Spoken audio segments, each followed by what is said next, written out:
Tony, and I'm one of the organizers of SACX. So what is SACX? Well, this event will be occurring from now all the way to Focus. It is separated into two different sections. First, the individual speakers will include Marcus Merrick Tortorella, David Buckley, and myself will be presenting our speeches for the following chapel dates, including this one. Second, the grade 11 and grade 12 capstone classes will be presenting their group presentations during different times in Focus. The topics will range from personal growth all the way to social justice, and I will be kicking off this event today.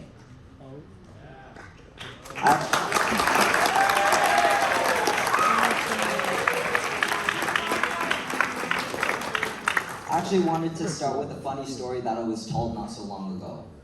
So there was this family of 4 that traveled back to China for vacation, and my fellow Chinese students can confirm this, but China has some of the best food ever. No matter where you go, rural to urban, you can find all kinds of food everywhere from the different regions in China. This family traveled back to Sanya, Hainan, which is basically the Hawaii of China. Now, being by the ocean, Sanya is popular for its seafood dishes. One night during their trip, the family was extremely excited to go to this luxurious all-you-can-eat buffet. All except one, the baby boy, who was no older than 2 years old and was sitting in a high chair. He was excited about only 2 dishes, spaghetti and corn. In fact, he ate so much that when the family was ready to leave the restaurant, no one could pull this boy out of the high chair. The parents tried, the staff did too, but all had no luck. So the family actually had to wait 10 minutes before this boy could be pulled out. And that boy was me. I was the 2-year-old that ate so much spaghetti and corn that I got stuck in my chair.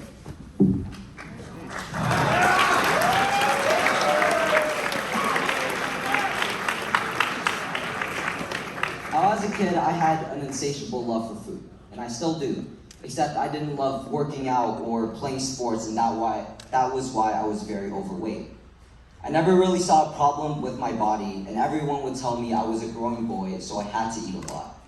But thinking back now, I probably would have grown just fine without an excess of like 2,000 calories. I would also make excuses like, I'll wait until I hit puberty, or I love my body and I wouldn't change a thing. They were all lies, because I did want change, but I wasn't willing to step out of my comfort zone.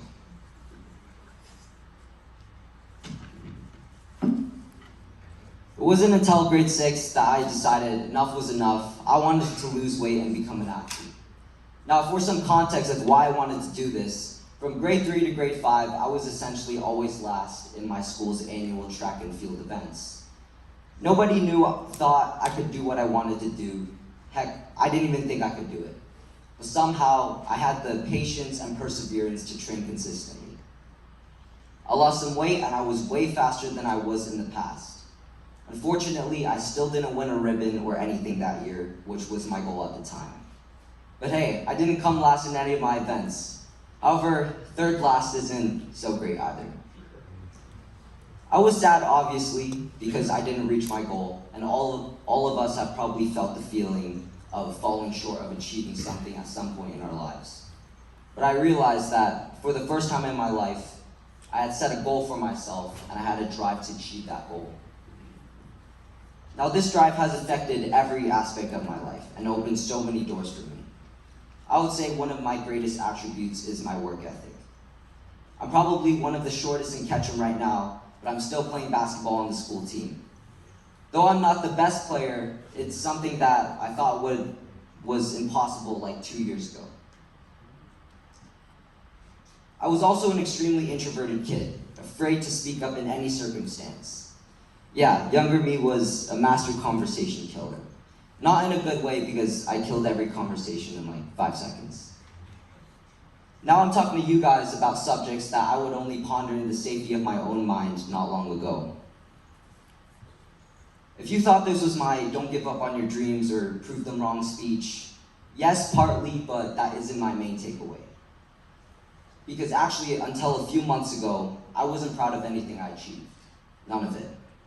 I always demanded more out of myself, which is a good mindset up to a certain extent. However, when you rush into something that you don't have the proper knowledge or experience in, you're digging your own grave.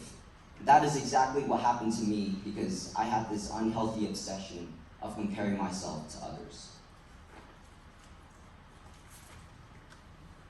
There's a fine line between setting a high standard for yourself and setting an unattainable standard for yourself. When I was on my weight loss journey, there were a lot more downs than ups, all because of one reason: social media. I was seeing these extremely shredded individuals on my Instagram. I tried to tell myself that it motivated me to become better, but it didn't. Even though I had lost weight and made progress in my journey, I would sometimes feel this emptiness, this void that no matter what I did, I couldn't fill. I actually started to enjoy working out before that emptiness had set in. Afterward, I thought, what was the point of working out if I couldn't look like these Instagram fitness models?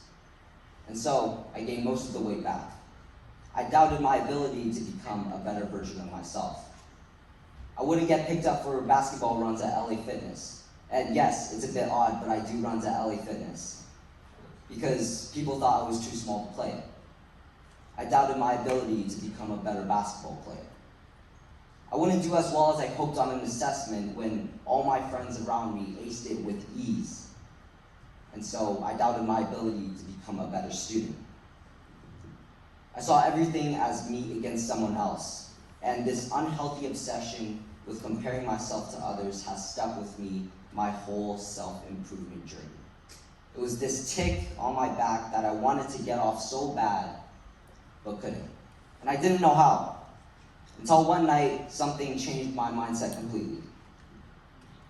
In grade 10, my family and I were at this party to celebrate a friend's kid getting to a really prestigious university program. Over dinner, one of my mom's friends brought up the question of what I wanted to do when I was older. And you've probably been asked this same question a million times. I said I wanted to go in the field of health and wellness. You mean like a doctor? They asked. I said, no, more like a nutritionist or an athletic therapist. Oh, maybe you should think about becoming a lawyer instead. No, I'm not really into that kind of stuff, was my response. I received like a 15-minute lecture of what career paths I should take. And the only thing I got out of that lecture was that now I hated medicine and law even more than I did before. On the way home, my mom could tell that I felt really uneasy about those interactions. So she hugged me reassuringly and said, Tony, I don't care what you do, as long as you're happy and you make enough to buy me a yacht that I can live on every summer. As long as I'm happy. I know that line is a real cliche, but that was the phrase that stuck with me the most. I realized that I had to live how I wanted to live and not how other people wanted to see me live. I could never live someone else's life, so I had to live mine to the fullest. You are the only one that is going to experience life through your own eyes. You are the only one that understands yourself truly and fully. There is only one of you. Your journey is unique to you and nobody other than you. So do yourself a favor, don't let anyone tell you how or how not you should do something, and don't settle for anything less than the best you can be. And one last thing, don't wish you had someone else's life, because you will soon find your purpose and you will fall in love with it. However, that will only happen once you start focusing on yourself and not others. Thank you.